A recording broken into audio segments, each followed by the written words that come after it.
Yeah, so the Easter Vigil, again, as we've said, it is, of course, Saturday night. It starts at sundown, generally 8 o'clock in Kentucky this time of year.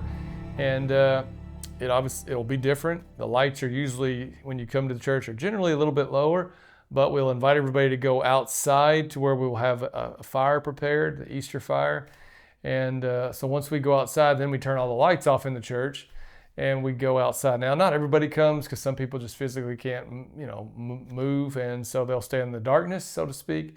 And the first thing we do is bless the fire, and then we take charcoal from the fire and put that into the thurible, which is what we use for the incense, and we bless that. And of course, we also put the, what do they call the things we put in the Easter candle?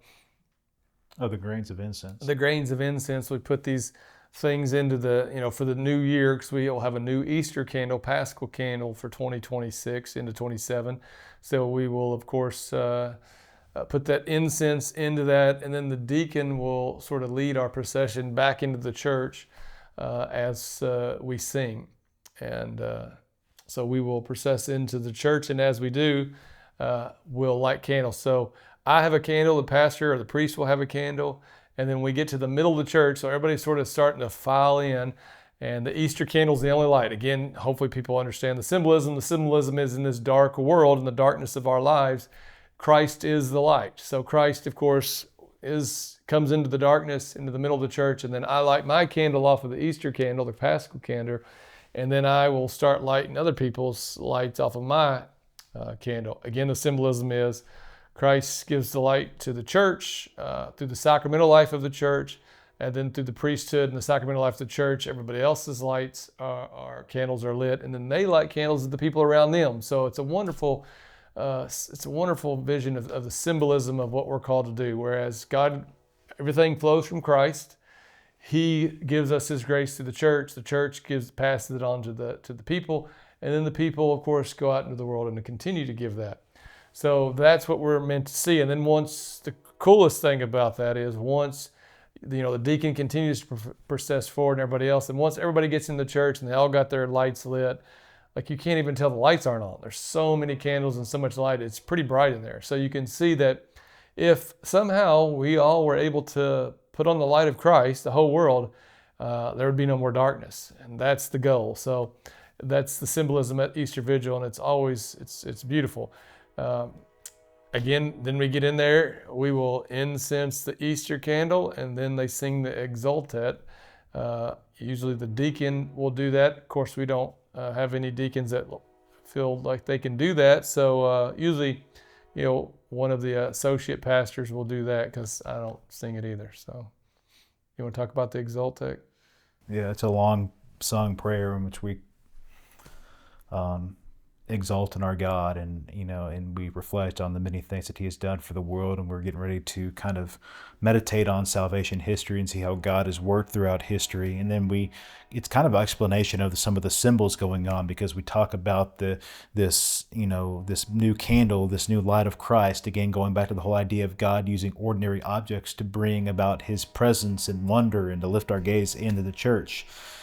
And so we move from there, and just we give God our praises with the ordinary things of what's going on. And then it really kind of sets the tone as people are standing there with their candles reflecting on this light, again, in the midst of that dark world.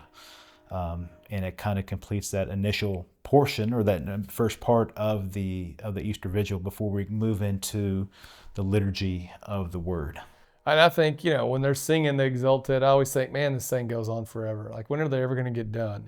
But again, what I've done as I've gotten older is you try to enter into what they are saying, and listen to the words, and then that helps. It helps me. It's like, okay, this is what we're doing. It's kind of like a prayer. This is what we're praying for. This is what we're supposed to remember and to reflect on. And so, like everything when it comes to liturgy, we're invited to enter into it. You only get what you put into something. So yes, if we want to go off into La La Land, we're not going to get much out of it. If we start boo-hooing it because it's too long or we don't like it, then we're not going to get anything out of it. But if we say, okay, I'm going to purposefully, pray with this and think about this, like you do get a lot of fruit from it. That's what at least I've learned. From there, it's a long liturgy, so it's hard to explain. I don't know that we'd have the time to explain the whole thing, but basically you get into the liturgy of the Word. after that. And it's not your normal first reading response, second reading gospel.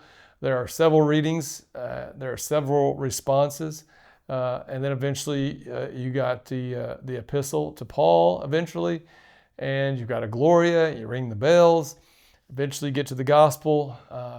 The interesting thing, it does say give a brief homily on that day because it's already a long night. So it does say a brief homily should be given. So whatever, that's a relative term. If you preach 30 minutes, a brief homily might be 10. If you preach 10 minutes, 3 minutes. But it says a brief homily. So you say a little something, and then after that, you've got several people that are coming into the church, whether that's through the waters of baptism or confirmation. So that sort of starts after all of that. A lot of times I think people think, well, we just take up the gifts and then we do our intercessions take up the gifts and then Mass as usual. Well, no, we have the liturgy of baptism and then confirmation.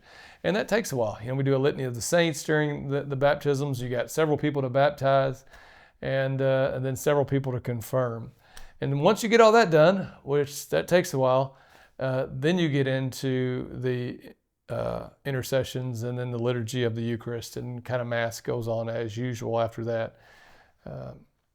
Am I forgetting something?